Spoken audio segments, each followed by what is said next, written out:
Hi, this is Bill, and you are on Finest Travel Beat with Angela and Bill. Today we continue with our series on the British Isles cruise on the Regal Princess. Today's port call was Belfast, Northern Ireland. We went to the Crumlin Road Gaol, took a black taxi tour of the Falls and Shankhill Road areas, which I'll explain in the video, visited Belfast City Centre, and visited the Harlan and Wolff Shipyard and the Titanic Museum where the Titanic was built. As always, we'll show you what we did and give you some information to hopefully make your port visit to Belfast even better.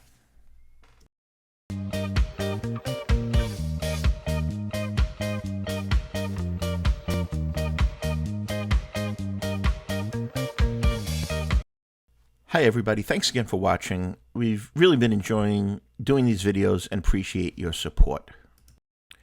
Our port call today was Belfast, Northern Ireland. Before continuing, there is Allie, our cruise director. We became pretty friendly with her, chatted with her for a while. She was absolutely amazing. She's from Jersey. Big shout out, Allie, and good luck in the future. Anyway, the port itself, it's not a tender port. We walked right off the ship onto the pier. Like many European ports, it is located in a more industrial shipping area. So you need to have transportation that goes from the port to the city center of Belfast. There is a charge for the shuttle service, which you can actually sign for, and they'll charge your onboard account. I believe it was $15 or $17 per person round trip, and the shuttles ran very regularly from the port to the visitor center in downtown Belfast, which is located directly across from Belfast City Hall. Obviously, there are excursions available through Princess as well as private suppliers. We, however, decided to kind of do it on our own. We pre-booked combo tickets directly through the Crumlin Road Gaol website. I'll explain what that is a little bit later on. But the tickets we booked included a black taxi tour through Belfast. And also we pre-booked tickets for the Titanic Museum and the Harlan and Wolff Shipyard. Here we're looking at inside the visitor center. The bus leaves you right off in front of the visitor center. A lot going on here. There was some gift shops, lots of free materials available. Again, as you can see, some local gifts, some little snacks. There were people assisting you. Now, these visitor centers are a great place to stop at, but do realize that many of them now are run not necessarily by volunteers, but run by tour companies. So while they will give you great information, understand that very often they're also looking to book you on tours. Now, our visit to Belfast was on a Sunday morning, and we got off the ship early. So I will caution you, a lot is closed on Sundays, particularly Sunday mornings in Belfast and in other ports throughout Europe. The stores generally did not open till either 11 or 1 in the afternoon, we were told, and closed down by 6. So the hop-on, hop-off buses, which we were considering, weren't even running at that point. We stopped in at Tim Hortons. Had never been to a Tim Hortons before. Decided to get a coffee and a little bit of breakfast, being that much was closed. And we enjoyed that. Have you been to Tim Hortons? I don't think there are any in the States, but I know it's huge in Canada. After having our coffee, we decided to walk around and explore a little bit. We walked a few blocks. Things were pretty desolate. There was really nobody out on the streets this early. It was probably about 8 o'clock in the morning, 8:30. And after walking a couple of blocks, we just really weren't thrilled with where we were. Later in the day, we went back, and when the stores were open, it was fine. But we decided to Uber to the Crumlin Road Gaol, which is where we were going to have our tour, and also where the black taxi was going to be picking us up. When we arrived at the Crumlin Road Gaol, when they opened up, they told us that we were going to do the taxi tour first and then visit the jail afterwards. Note to the wise, learn from our mistake. We probably should have slept in a little bit and got into the city center a little bit later in the morning. Now let's talk about the black taxi cab tour we took. Again, I purchased the tickets as a combination ticket with the Crumlin Road Gaol. They are available through a myriad of other companies. Now, a little bit about the Black Taxi Tour. The Black Taxi Tour takes you through areas of West Belfast that was a site of much sectarian violence during a period of time called the Troubles.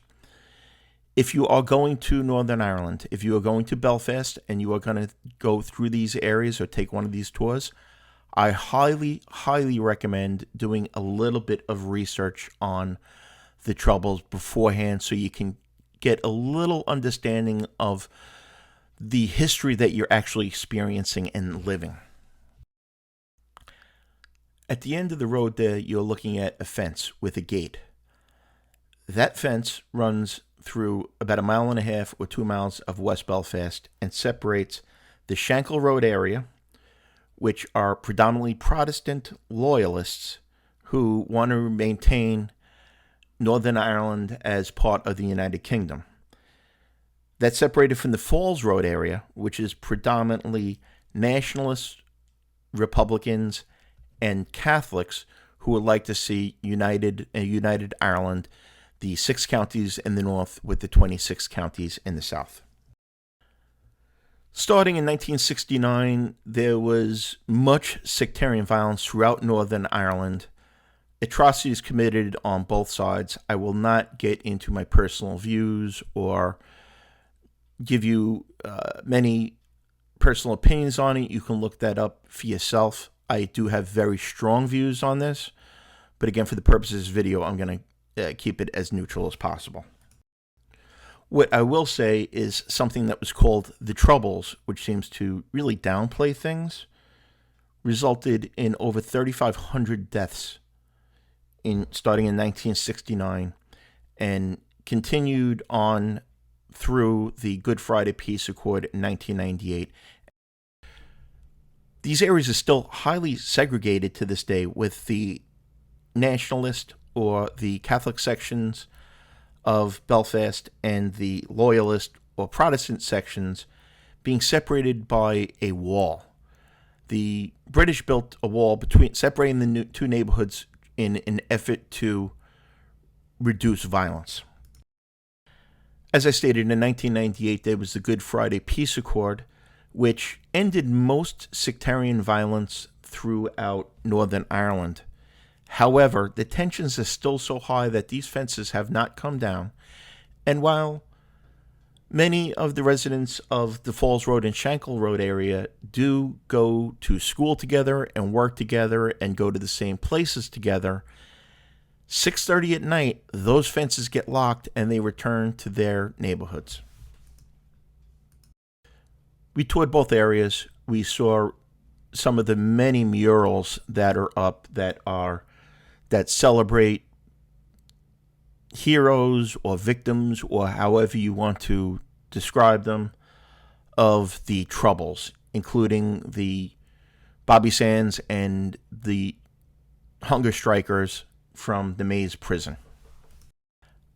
I could spend hours speaking about this, but let me explain the tour a little bit. The tour is supposed to last about 1.5 hours. I happen to know quite a bit and am quite a student of history, so the tour actually lasted 2.5 hours.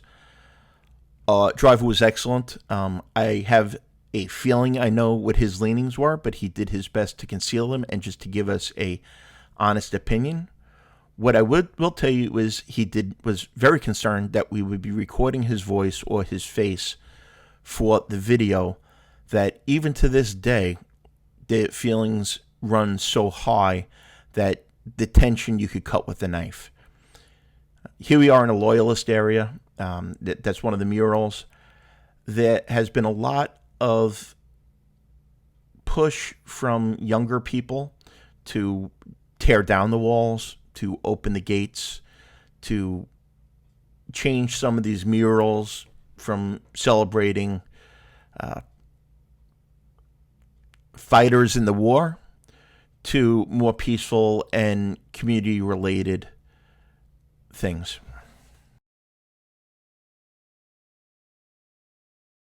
I'll let you look up more of the history of the Troubles and the current state of affairs in Northern Ireland and Belfast on your own. This isn't a history lesson. Just as you can see there's another fence. Those will get locked at 6 o'clock at night. The graffiti that is along this is part of the wall that separates the Catholic and the Protestant areas for simplicity terms, although the issues there go far beyond Protestant and Catholic sectarianism.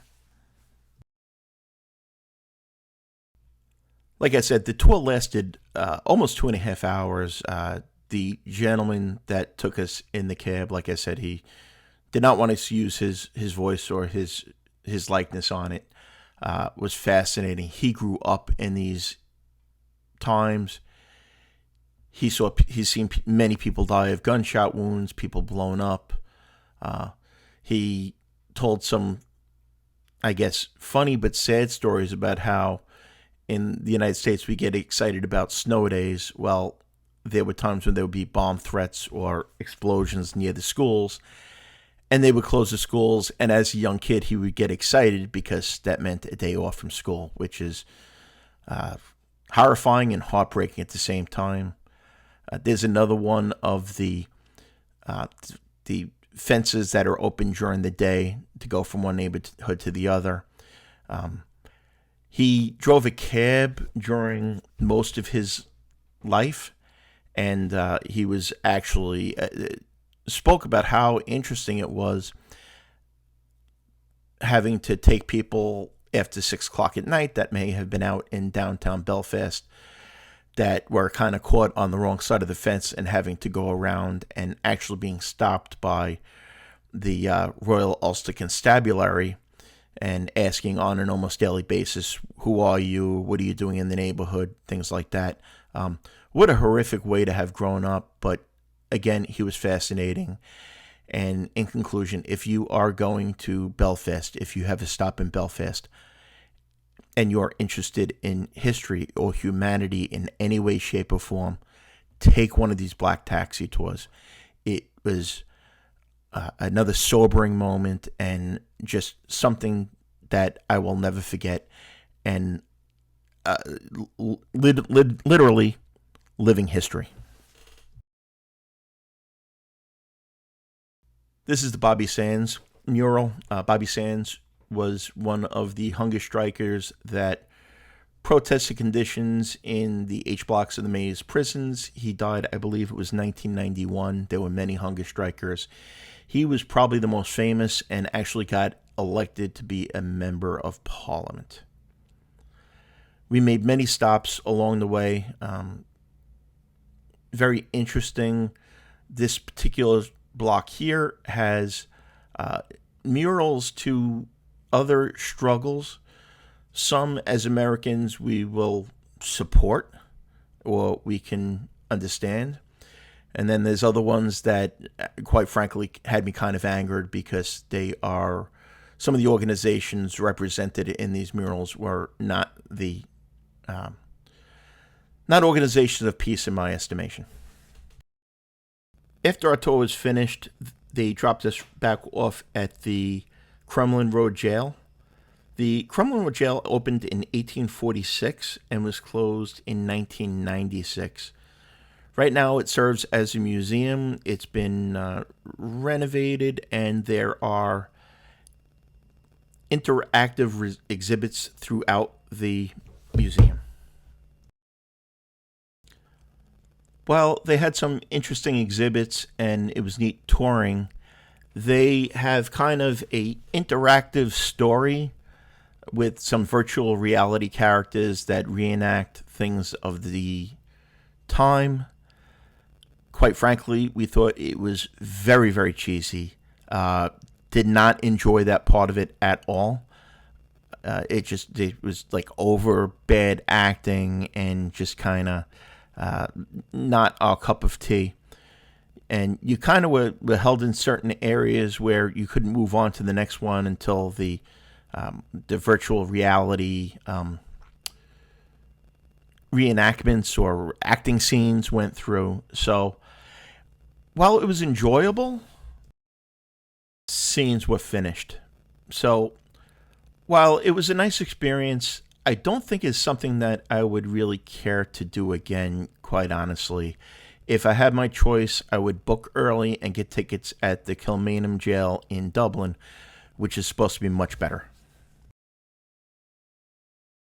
Again, you may enjoy it, but I really kind of wish they had just left it as it was instead of turning each cell into kind of a set or a diorama, so to speak.